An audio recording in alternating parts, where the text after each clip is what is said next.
Hello everyone, আসসালামু আলাইকুম। আমি তানবীর হাসান, তানবীর ব্লগ থেকে বলছি। আজকে আমরা সবাই সুন্দরবন ঘুরতে আসছি অফিস থেকে। তো অফিসে থেকে যেহেতু আমরা সুন্দরবনে আসছি, তো সুন্দরবনের বিভিন্ন ধরনের স্পটগুলো বা পর্যটন কেন্দ্রগুলো আমরা ঘুরে ঘুরে একে একে করে দেখতেছিলাম। আজকে যেহেতু আমাদের প্রথম দিন, তো আমরা সুন্দরবনে একটা ঐতিহ্যবাহী একটা পর্যটন কেন্দ্রে আসছি। এটা পর্যটন স্থানটার নাম হচ্ছে করমজল। তো অলরেডি হয়তোবা যারা সুন্দরবন গেছেন বা গিয়ে এর আগে ঘুরে এসেছেন, তারা অলরেডি হয়তোবা এই স্পট সম্পর্কে অনেকে অবগত আছেন। আর এই স্পটটা আসলে সুন্দরবনের খুব পরিচিত স্পট, যাতে করে এখানে আসলে খুব সুন্দর। এটা আসলে এখান থেকে আসলে এই এরিয়াটা আসলে সুন্দরবনের যেই মেইন যে আকর্ষণটা এখান থেকে শুরু হয়। তো আসলে সুন্দরবনে আপনি এই স্পটটাতে ঢোকার সাথে সাথেই হাতের বাম পাশে দেখতে পাবেন যে একটা রোড ম্যাপ করা আছে। আর বনের ভিতরে বা এই এরিয়াটার ভিতরে ঢুকতে গেলে অবশ্যই আপনাকে গাইডের বা যারা নিয়ন্ত্রিত বা যারা গাইড হিসাবে দায়িত্ব পালন করতেছে তাদের সাথে নিয়ে যেতে হবে, কারণ ভিতরে বিশাল আকৃতি একটা জায়গা। সব জায়গাতে কোনো ধরনের ওইরকম কোনো সিকিউরিটি নাই, যাতে করে সবসময় সবাইকে বলা হয় যে সবাই একসাথে থাকার জন্য, কারণ যে কোনো ধরনের জীবজন্তু যে কোনো সময় মানুষের উপর আক্রমণাত্মক করতে পারে। তো সেই ক্ষেত্রে সবাইকে বলা হয় যে সবসময় সতর্কতা থাকার জন্য। তো করমজল স্পটে ভিতরে ঢোকার সাথে সাথেই দেখলাম যে খুব ছোট্ট একটা পরিসরে একটা হরিণের একটা পাল তৈরি করছে। তো হরিণের পালগুলো হচ্ছে এরকম যে আসলে বড় বড় হরিণগুলা যখন তারা বাচ্চা দেয়, তো এই বাচ্চাগুলো আসলে তারা ওইরকমভাবে টেক কেয়ার করতে পারে না, বা যেহেতু বনের ভিতরে বিভিন্ন রকমের জীবজন্তু রয়েছে, তো তারা আসলে এই সব বাচ্চাগুলোকে খেয়ে ফেলে বা মেরে ফেলে। তো সেই ক্ষেত্রে আসলে যারা বন বিভাগের যারা লোকজন আছে, তারা এই সুন্দর একটা উদ্যানের মতন করছে। তো এখানে আসলে যখন ছোট পরিসরে এই হরিণের বাচ্চাগুলো থাকে, তখন এগুলাকে এখানে আইনা রাখে এবং বড় হওয়া পর্যন্ত তারা করে। তারপরে একটা সময় পরে তারা আবার বনে এটা ছেড়ে দেয়। তো যাতে করে আসলে দেখে আসলে আমার খুবই ভালো লাগতেছিল। আর যেহেতু ছোটোবেলা থেকে মানুষের সংস্পর্শে থাকে এই হরিণগুলো, তা আসলে মানুষের হাতে ডাক দিলে বা মানুষের হাতে কোনো খাবার টাবার দেখলে তারা খুব দৌড়াদৌড়ি করে ছুটে আসে মানুষের কাছে। তো আমার এই জিনিসটা আসলে খুবই ভালো লাগছে। তো আপনাদের কেমন লাগছে অবশ্যই একটু বলবেন। তো আমরা এই জিনিসটা দেখে আসলে আমি এর আগে এত কাছাকাছি এতগুলো হরিণ কখনোই দেখি নাই। তো আমার দেখে আসলে খুবই ভালো লাগছে। তো আমরা একে একে করে সবগুলাই আশেপাশে দেখতেছিলাম যে আসলে কী কী জিনিস দেখার মতো আছে। তো আসলে জিনিসটা খুবই আমাকে আনন্দদায়ক করছে, এবং কি আমার অফিস থেকে যেহেতু সবাই একসাথে গেছি, তো আমাদের এই ট্যুরটা আসলে খুবই একটা অন্যরকম একটা ট্যুর হয়েছে। আমরা টোটালে 3-4 দিন ছিলাম ওইখানে। তো আমরা প্রথম দিনে এই স্পটটাতে আসি, তো একে একে করে প্রতিগুলা এই স্পটে যা যা কিছু আছে সব কিছু আপনাদের দেখানোর চেষ্টা করব। তো আপনারা খুব ধৈর্য সহকারে আমাদের সাথে থাকেন। তো হরিণের পাল দেখে আমরা একে একে করে সবাই সামনের দিকে হাঁটতেছিলাম, সবাই একসাথে দেখতেছেন। তো আশেপাশে আসলে এটা যেহেতু মাত্র শুরু করমজল স্পটে, তো এখানে আসলে বিভিন্ন ধরনের সুন্দর সুন্দর পার্ক সিস্টেম করছে। তো এই জিনিসটা আসলে আমার খুবই ভালো লাগছে। আর বিশেষ করে একটা জিনিস যেটা তারা সতর্কতার দিক দিয়ে শতভাগ নিশ্চিত করছে, যাতে করে এই জন্যই মানুষজন এত পরিমাণে এই স্পটটাতে আসে। আসলে আমার সুন্দরবনের ভিতরে আসলে ঢুকতে গেলে আসলে মানুষের আমার মনে হয় কি যে সবারই সতর্কতা থাকা উচিত। তো যেহেতু আমরা এক এক করে ভিতরে ঢুকবো, তো আমাদের সবারকে টিকিট কাইটা নিতে হবে যেহেতু। আর আরেকটা যে জিনিসটা, আমরা এখানে সবারই নামগুলো এন্ট্রি করে নিতেছিলাম, কারণ যে পরিমাণ মানুষ বনের ভিতরে যাচ্ছে তা ঠিকঠাক মতো ফিরে আসছে কিনা, তারা আবার যখন আমরা ব্যাক করব তখন আবার নাম অনুযায়ী তারা মিলিয়ে নিবে। তো এই জিনিসটার জন্যই তারা নামে এন্ট্রি করে নিতেছিল প্রতিজনের। তো এই যে প্রথমে দেখতেছেন তারা এখানে তারা আসলে খুব কৃত্রিমভাবে দেখলাম কি অনেকগুলো জিনিস তারা সংরক্ষণ করে রাখছে, বিভিন্ন জাতের কুমির, পরে একদম ছোট বাচ্চা থেকে শুরু করে বড় বড় কুমির সব কিছুই তারা মিনিমাম কি অল্প অল্প সংখ্যক কিছু কিছু কুমির বা কিছু কিছু কুমিরের বাচ্চা তারা সংগ্রহ করে রাখছে, যাতে করে আসলে সবগুলো যাতে বিলুপ্ত না হয়ে যায়। এবং কি এখানকার বাচ্চাগুলো দেখা যাইতেছে বড় হলে, আমি আবার কয়েকজনের সাথে কথা বললাম যে তারা যদি বড় হয় সেক্ষেত্রে আবার এগুলা নদীতে বা সমুদ্রে এগুলো ছাইড়া দেয়, যাতে করে এটি আরো বড় বিশাল আকৃতিতে বিচরণ করতে পারে। তো একে একে আমরা একটা একটা করে দেখার পর সামনের দিকে আগানো যাওয়ার চেষ্টা করতেছিলাম।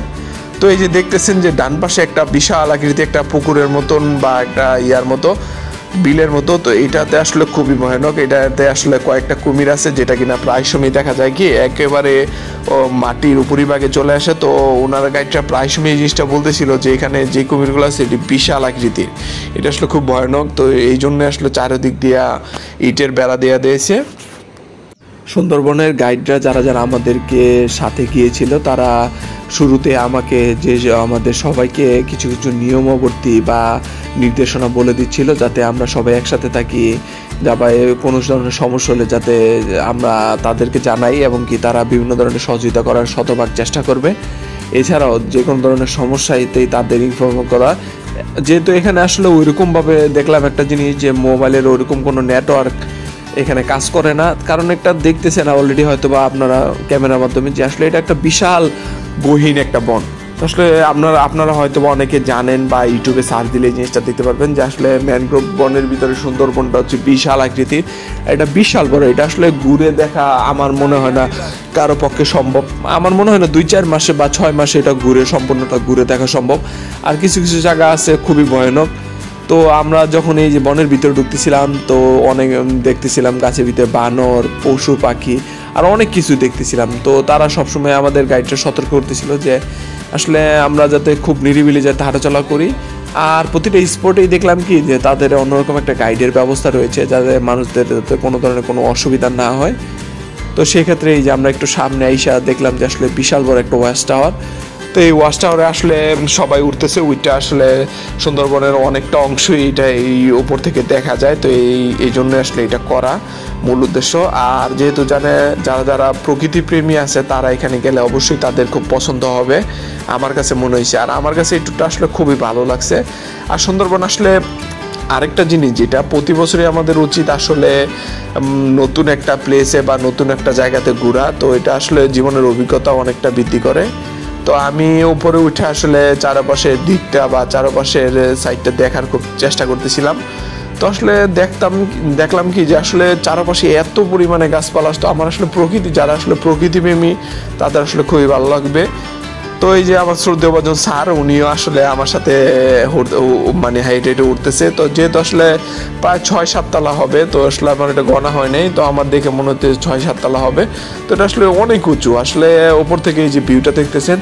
হয়তো আমরা যাইতে এটা অনেকটা লেট হয়ে গেছে, সকালে যখন ফার্স্ট আওয়ার থাকে তখন নাকি এটা জিনিসটা দেখতে আরও বেশি আসলে অসাধারণ মনে হয়।